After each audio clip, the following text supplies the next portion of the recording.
When the decision was made to finally unlock John Wayne's estate, not just physically, but emotionally and historically, no one expected the story that would unfold. It was more than memorabilia or movie props. It was more than the cowboy hats and boots. What they discovered inside was the untold truth of a man who had, for so long, been seen as a symbol, not a person. John Wayne, known to generations as the Duke, was more than a movie star. He was a cultural icon, a fixture of American film who stood tall in westerns and war epics, whose gravelly voice and unflinching stare seemed to embody patriotism, masculinity, and moral clarity. But as doors creaked open and storage trunks were dusted off, a different John Wayne began to emerge, one shaped by vulnerability, complexity, and private moments that had never seen the light of day. One of the first revelations came from a forgotten corner of his personal study. Tucked behind a false wall was a floor-to-ceiling shelf filled with dozens of leather-bound journals, personal notebooks, and handwritten letters, some dating back to the 1930s. The journals revealed an introspective side of Wayne that few had ever known.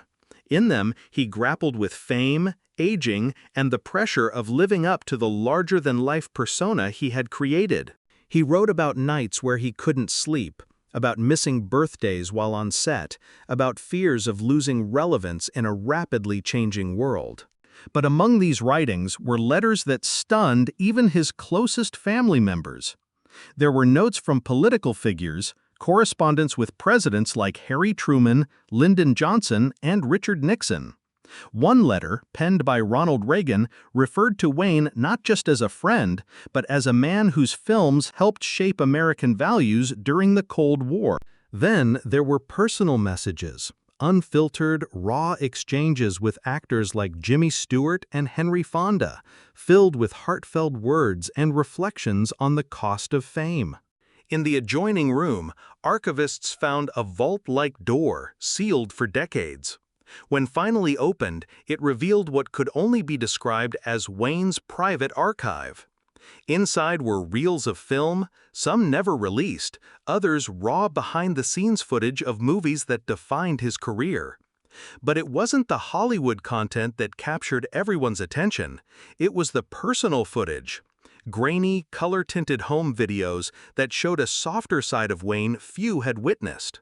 There he was, barefoot in the sand with his kids, laughing on the 4th of July, carving a turkey on Thanksgiving, singing off-key with friends by a campfire. These moments painted a portrait not of a screen hero, but of a man who, when the cameras stopped rolling, just wanted to be a dad, a friend, a regular guy. What came next surprised even seasoned historians.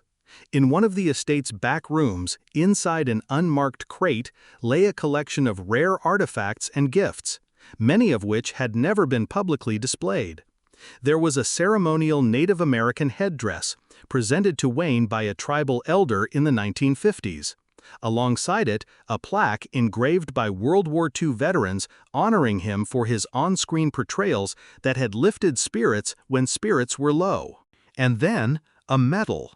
Not an acting award, but a military commendation from the Department of Defense, recognizing Wayne's unwavering support for U.S. troops, even though he had never served in uniform. Not far from these treasures was a worn briefcase, stuffed with handwritten notes and outlines for films that were never made. One of them, titled Blood and Thunder, appeared to be Wayne's attempt to reimagine the Western genre in a more introspective, post-Vietnam-era tone. Another, an untitled script, scribbled across hotel stationery, hinted at a character battling cancer, mirroring Wayne's own health struggles later in life. It was clear he had wanted to tell deeper, more personal stories, narratives that perhaps mirrored his own reality more than the mythos he had long represented. Perhaps the most intimate discovery of all was a small wooden box resting on a dusty shelf tied with string. Inside were mementos, his daughter's childhood drawings, a photo of his mother, a pressed rose from his first wife's wedding bouquet, and a ticket stub from his first screen test. On top of it all lay a letter, addressed simply to my family.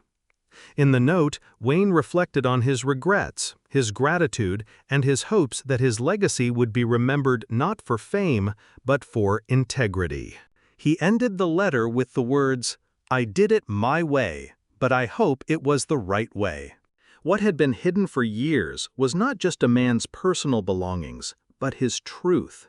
His fears, his passions, his thoughts on fatherhood, on patriotism, on aging, on what it means to be remembered.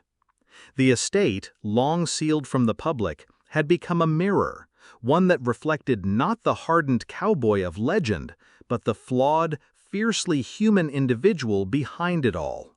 As news of the estate's contents made its way to the public, fans responded not with scandal or disillusionment, but with empathy.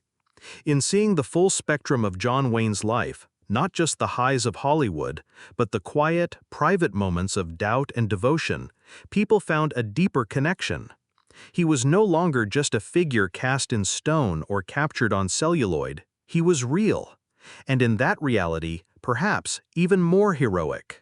The estate may have been hidden for years, its secrets kept by silence and time. But now, as the truth comes into the light, a new legacy is forming. One built not just on roles and reputation, but on the full, unvarnished humanity of the man known to the world as the Duke.